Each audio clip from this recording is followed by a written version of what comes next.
So we are in a very precarious position in this country.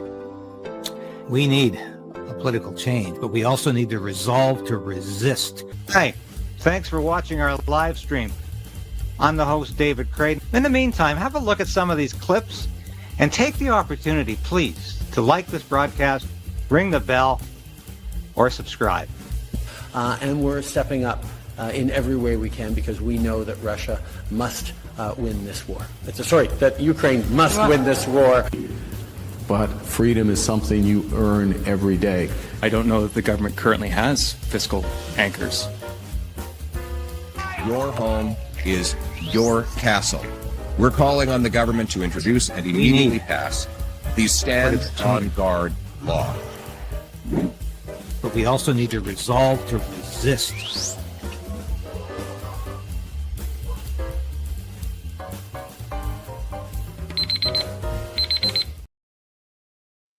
Welcome back to another episode of Stand on Guard. I'm your host, David Crayden, broadcasting to you live from the nation's capital in Ottawa. And it's always a pleasure to be here. And in mere moments, we'll be back, hopefully, with our guest, who we're anxiously awaiting.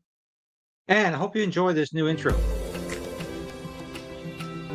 The Prime Minister lied and his minions continue to... Your home is your castle. We're calling on the government to introduce and immediately pass the Stand on Guard law.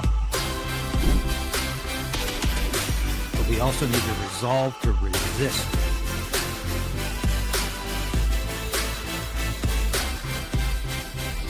We'll do it live. Okay. No. We'll do it live. I'll write it and we'll do it live.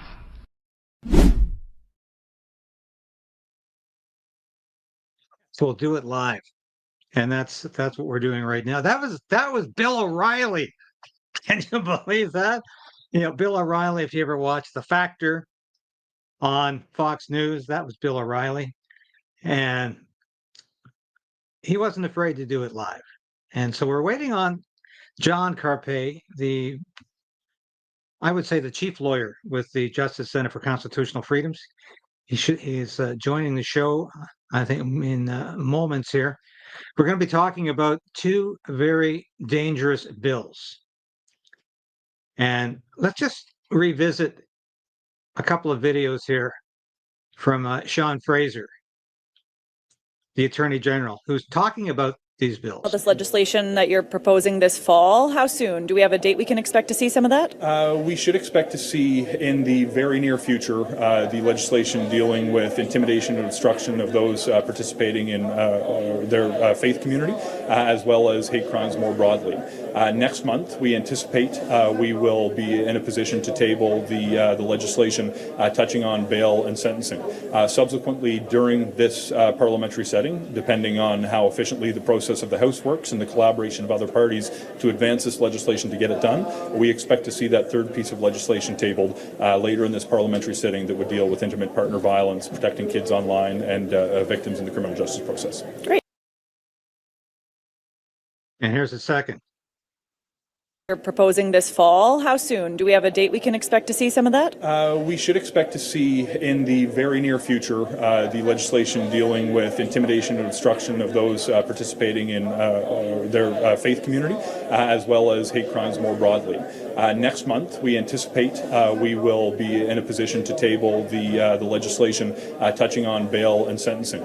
Subsequently, during this parliamentary setting, depending on how efficiently the process of the House works and the collaboration of other parties to advance this legislation to get it done, we expect to see that third piece of legislation tabled later in this parliamentary setting that would deal with intimate partner violence, protecting kids online, and victims in the criminal justice process. Great, thank you. And just following up on your comment about some faith-based community, there have been calls from Jewish groups to create nationwide safety zones because of a rise in hate and more security protection. Is that something you're looking at doing? So I've had the opportunity to engage with the Jewish community over the course of the last number of months, most recently actually here in Edmonton, hosting a roundtable with members of the Jewish community locally in advance of our caucus meetings here.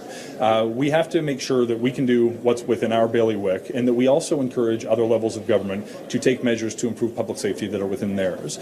Specifically, when you're talking about specific safety zones, regulating the ability of people to be in a particular place is not something that falls to the federal government. However, criminalizing morally culpable behavior that may take place in proximity to those institutions or elsewhere is something that we do have the authority to move forward with. Specifically, what you should expect to see is when we're dealing with those facilities that are meant to serve an identifiable group.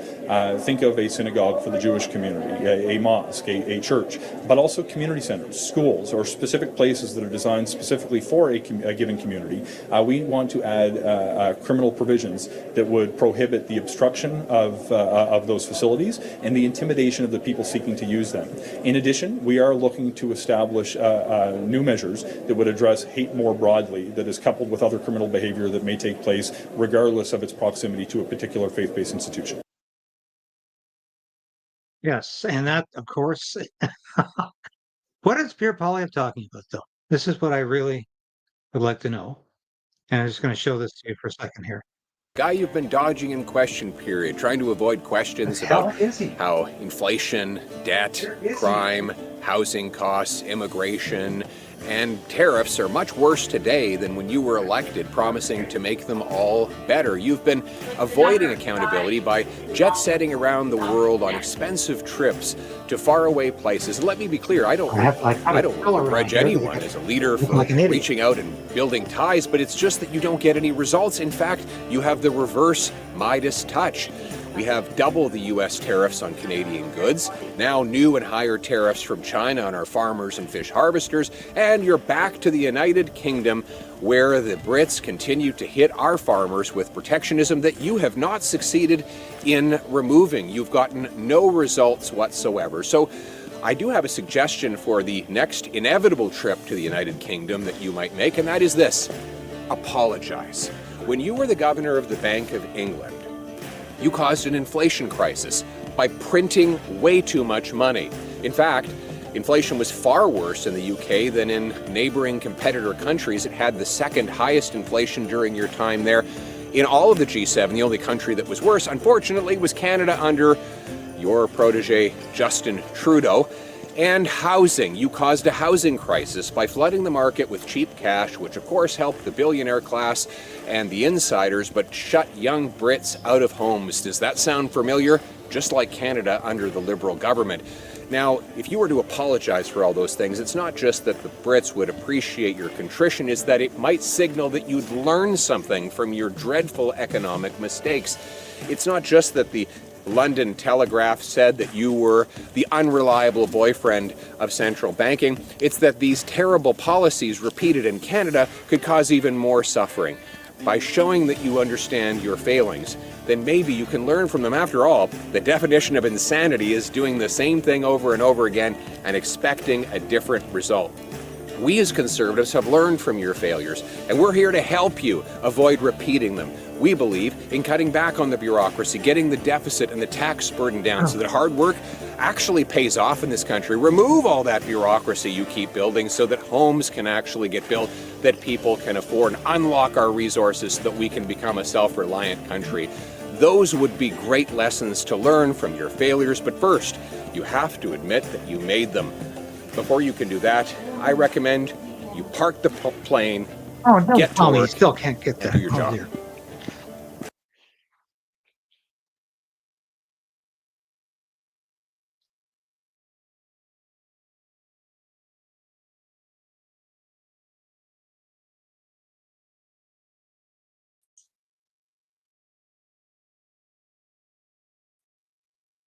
So we are trying to find John Carpay. He was, I think there was some confusion on his side about the time zone. So hopefully he'll be on soon. Until then, I'm going to carry on with what we're doing here.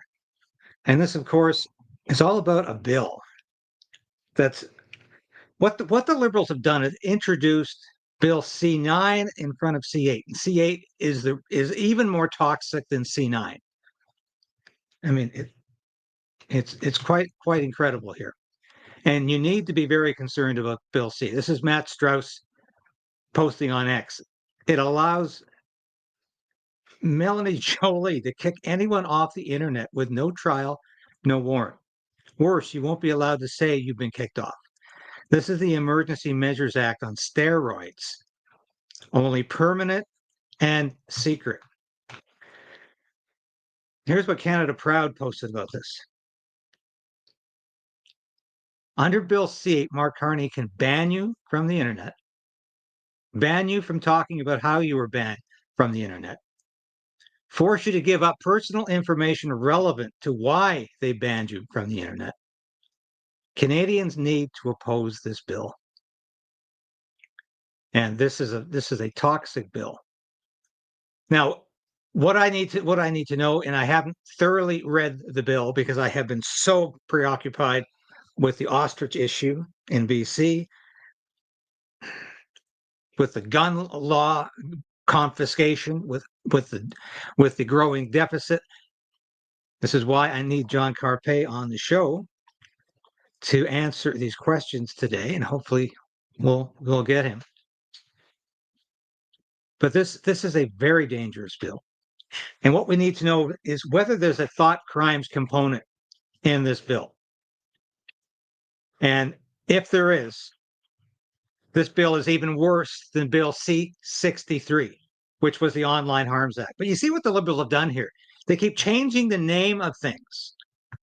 So let's go to Bill C-9. Now, this bill was already passed. Now, this bill was already passed. It's an act to amend the criminal code. Hate propaganda, hate crime, and access to religious or cultural places. We had the first reading of this almost 2 weeks ago. 2 weeks, this Friday, I think. And this is under the jurisdiction of the Minister of Justice, who, of course, is also the Attorney General, and this is Sean Fraser. This is a very, very dangerous piece of legislation. And what we need to know is whether or not this, coupled with Bill C-8, and I'll get into that in a minute, is going to make Canada as restrictive a country vis-a-vis free speech as the United Kingdom currently is. So that's where we are. Let's have a look at Bill C-8. Now, this is the one that's coming up.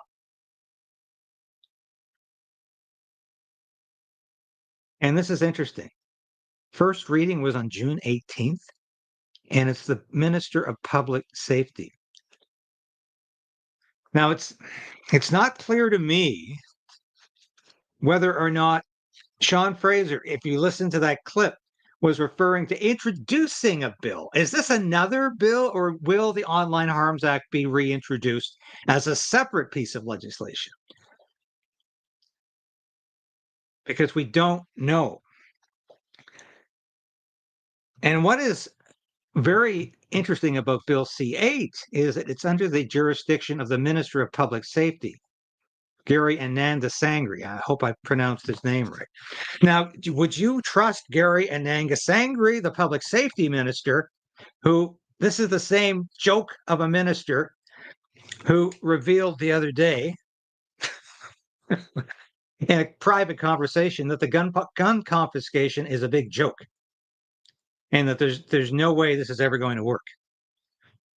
So there have been at least 3 attempts now to introduce the censorship bill. Let's just call it that, the Internet Censorship Bill. In the Trudeau government tried to introduce it twice. First of all, under the Minister of Justice. And then again under the Minister of Justice, but the Parliament, of course, was first of all prorogued and then we had new elections. So we were saved. This concerns me more than anything else because this is a bill that could conceivably get through. And I'll tell you why. The Liberals are in a minority situation, but all they need is those 7 NDP votes to win this. And the NDP is a pro-censorship party, as is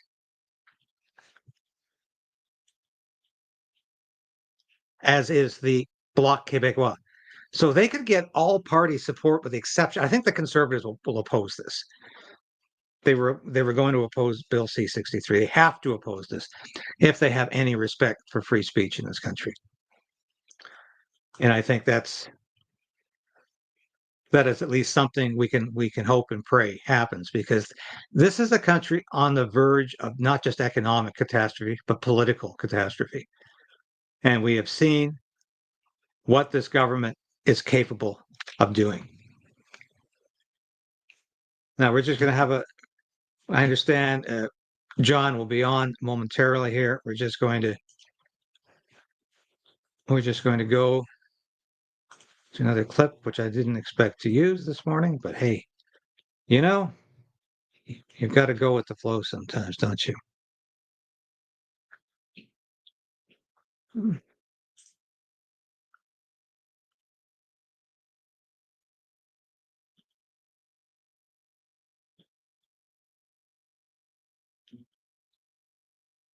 With the birds.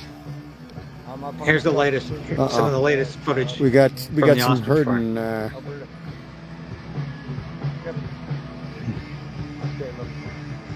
bit of a. Is it feeding time or is it? No, there might be if we. I probably don't think so. Okay. We've got an ostrich stampede. See the truck in the background there? Now, I should mention, Prime Minister, I'm doing a second show today, and the second show will be with Katie Passatney, who is going to be talking to me about the latest situation. So I think that will be worth waiting for here.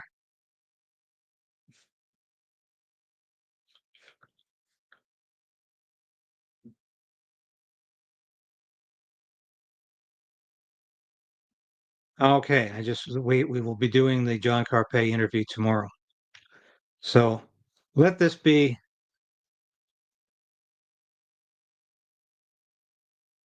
more information that you need to know about Bill C-9. And this is probably going to be an abbreviated show today because I was expecting an interview and it apparently hasn't happened yet. But we do have some more information about Bill C-9 here. Thanks for your patience this morning. It's ironic we changed our intro to advertise the fact we do this live, and that's not what we're doing. Well, we're doing it, but we're not able sometimes to continue as long as we can. I wanted to read this information to you because this is what the Epoch Times had to say about this. Here's the whole Bill C-9, the government's new hate crime legislation now being debated in the House of Commons, is fixated on further criminalizing feelings of hatred that criminals may have had when carrying out their crimes. Defining hate is near impossible, as can be seen whenever politicians and judges attempt to do so. Bill C-9 states, now listen to this, for greater certainty, the communication of a statement does not incite or promote hatred, solely because it discredits, humiliates, hurts, or offends. The bill allows Canadians to express disdain and dislike without worrying about facing criminal charges. Yet Canadians must be careful not to possess illegal emotions that involve, quote, detestation, unquote, or, quote, vilification, unquote. It's not hate to discredit, humiliate, hurt, offend, and dislike people. It is hate to detest and vilify people. Are we clear? Is this making any sense to you? Not at all to me. So this is a highly problematic bill. And just want to go to my X account here and bring you up to date on a couple of things. Like I say, we will be doing a show. It might be live now at 11. Or it's going to be broadcast later in the day. And this is interesting. It's just Dacey Media, Chris Dacey, who you know we play his stuff all the time here. He's been getting some great feed from the Ostrich farm. And as more trucks with covered markings and obscured license plates arrive to expand the hay bale wall, that's the murder wall, ostriches can be seen running towards the hay. The burnt section of the wall has been repaired and an additional fourth layer has been added. They are prepared for a slaughter.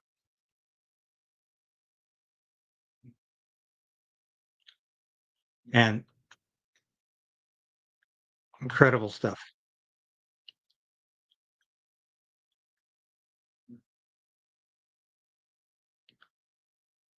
Let the birds live. Can the farm save what's 399, perhaps 398 at this point?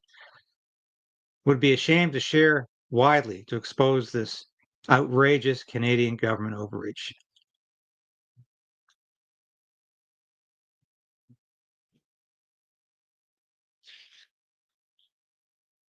Want to give a big hand of support for Conservative MP Scott Anderson, who represents the riding Katie and her family. Universal Ostrich Farms is located in. And Conservative MP Scott Anderson has flown back to BC to meet with Universal Ostrich Farm owners and to demand answers. Below is the text in his post on Facebook. Link provided at the bottom of the post. So he flew in from Ottawa, and here's what he said. It is increasingly clear to me and everyone else that the ministers of agriculture and health need to intervene and either declare these birds research subjects or explain to Canadians why they are allowing the slaughter without testing. If you're reading this, ministers, please tell Canadians why you're allowing this. We'd all like to know. How the Liberals allowed this drama to become a moral, political, and scientific fiasco of international proportions is beyond me. Sorry to be partisan, but I'm angry. These Liberals have had a decade to change the country, and as a result, we're so far behind everyone else now in the G7 that it's tragic. And on this issue, as with so many, they are lost. My office is receiving upwards of 1,000 communications a day on every medium, and other MPs tell me some of theirs are from as far away as Europe and Australia. So this is a very long missive. But here's the crux of the letter. Please, ministers, answer these 4 questions. Do these birds pose a threat to human life? Why not test them? Is culling actually necessary? And why not tell Canadians what the hell is going on out there in Edgewood? And all we can say to that is precisely. So what we're going to do here is 5 years or more, but less than 10 years. 14 years if the maximum term of. So we're gonna end this broadcast a little early today, and I'm going to go live again at 11. Thank you for watching, and I'll be back again The in about included 40 offense minutes is 10 years or more, but less than 14.